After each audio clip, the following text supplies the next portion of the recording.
screeching or sound like a car was just lost control. A terrifying scene after a car barreled down a Chula Vista residential street at 60 miles per hour and plowed into a home. Since bringing this story at Breaking News at the top of 10 News at 6, we've learned it was an off-duty deputy and an off-duty firefighter who worked together to try to save a man's life. 10 News reporter Candace Crone is live in Chula Vista, and Candace, investigators and witnesses both tell a very different story about this crash.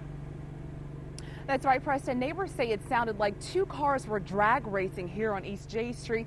Police say that wasn't the case. Just one car was involved in the crash. If you take a look behind me, you can see contractors there surveying the damaged home. The family that lives there is staying elsewhere tonight because their house is not completely safe.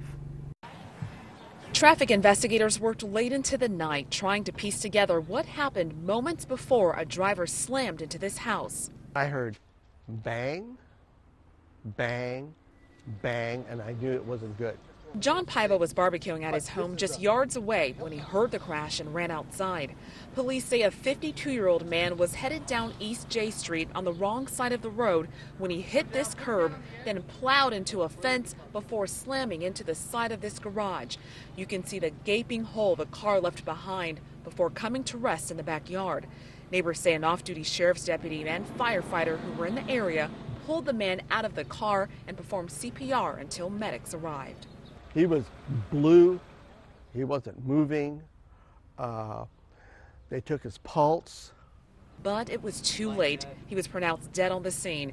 Investigators say the driver was going about 60 miles an hour in a 35-mile-an-hour zone, and that likely played a role in the accident.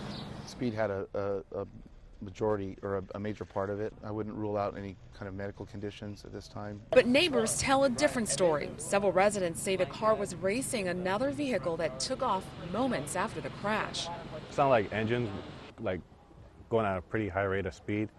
And then I heard screeching or sound like a car was just lost control. But police say at this time they have no evidence the driver was racing before the deadly accident. Now, the car also hit a gas meter, but crews were able to safely shut it off. Fortunately, no one was inside the home at the time of the crash. We're live in Chula Vista tonight. Candace Crone, 10 News. All right, Candace Crone live in Chula